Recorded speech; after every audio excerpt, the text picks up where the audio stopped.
दोस्तों, आज का कहानी है शिकायत नहीं देंगे, पूरा जरूर सुने। पूनम लपक कर बस में चाद गई और कंडक्टर द्वारा बताए गई सीट पर बैठ गई।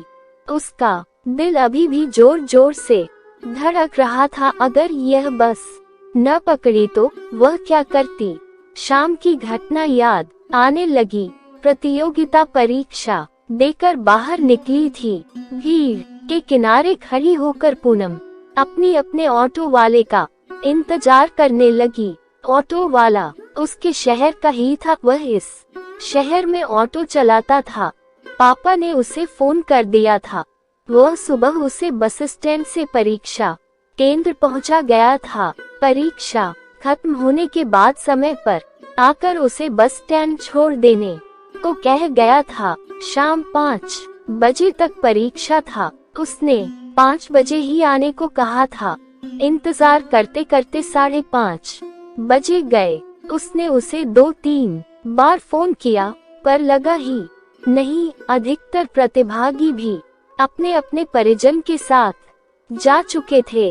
अब उसका मन घबराने लगा। वह बार बार अपने ऑटो वाले को फोन लगाने लगी। एक बार फोन लगा तो ऑटो वाले अंकल ने बताया कि उनका ऑटो खराब हो गया है और वे बनवा रहे हैं। वे उसे फोन करने ही वाले थे।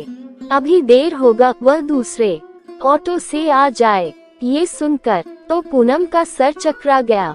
अधिकतर लोग जा चुके थे। जो 2-4 बचे थे उन्होंने उसकी बातों पर कोई ध्यान न दिया और चले गए। सवारी का कोई साधन न था। मेन रोड वहां से 2 किलोमीटर दूर था। कोई रास्ता न देख वह पैदल चल पड़ी। थोड़ी दूर जाकर उसने समय देखा।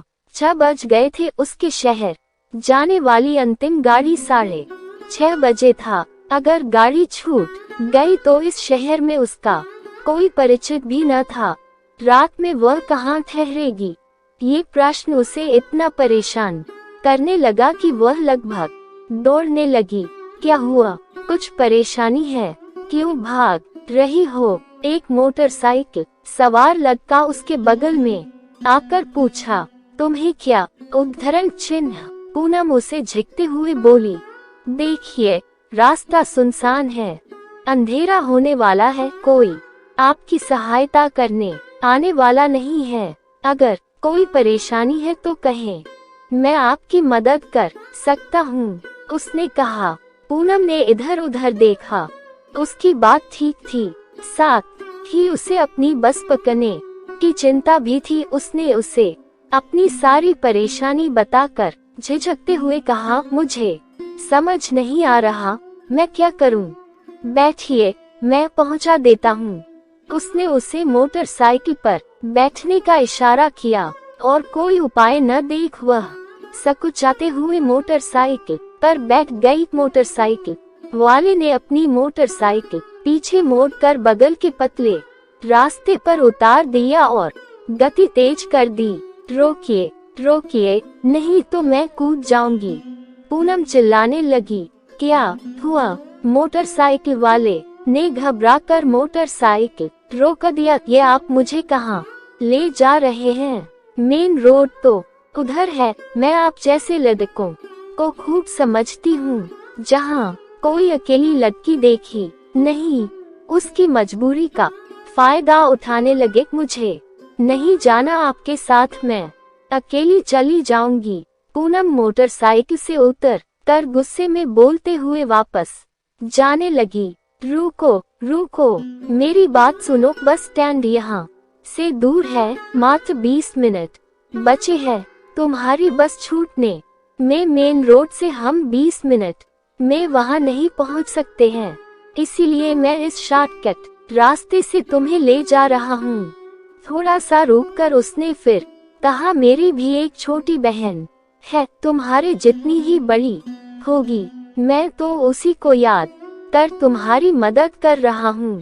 किसी लड़की का भाई हर जगह उसके साथ नहीं हो सकता, पर वहाँ पर जो भी है वो उसका भाई या पिता बनकर उसकी मदद कर दे तो कोई भी लड़की असुरक्षित नहीं रहेगी, ऐसा मैं सोचता हूँ। वो पूनम को समझाते हुए बोला। पूनम अपनी सोच पर लज्जित हो गई, कुछ कह न पाए। अब चले, अगर तुम्हारी बस छूट गई तो मैं तुम्हें अपने साथ भी नहीं ले जा पाऊंगा, क्योंकि मैं यहाँ अपने रूम पार्टनर के साथ रहता हूँ, उसने हंसते हुए कहा। पूनम चुपचाप बैठ गई और सारे रास्ते भगवान को याद करती चुपचाप बैठी रही।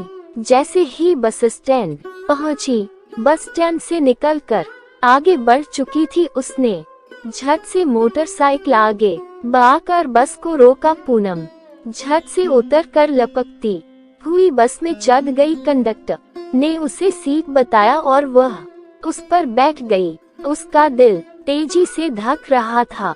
थोड़ी देर में पूनम शांत हुई और तब उसे याद आया कि उसने अब मददगार का न तो नाम पूछा, न परिचय और न ही उसे धन्यवाद कह पाए।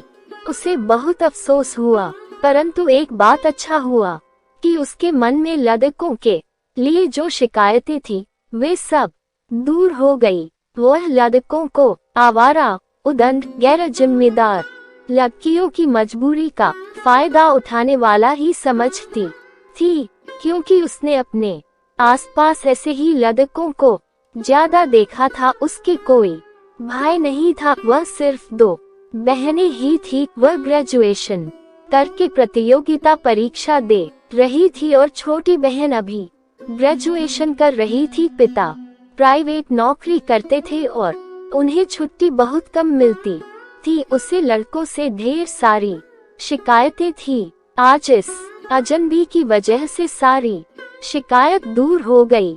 उसे एहसास हो गया कि सभी लड़के बुरे नहीं होते। लड़का हो या लड़की, उनका अच्छा या बुरा होना उनके संस्कार पर निर्भर करता है। उसने मन ही मन उस अजनबी को अनेक धन्यवाद दिया। कहानी कैसी लगी कमेंट में अपनी राय जरूर देना और हमारे चैनल को लाइक सब्सक्राइब जरूर कर लेना। धन्यवाद दोस्तों।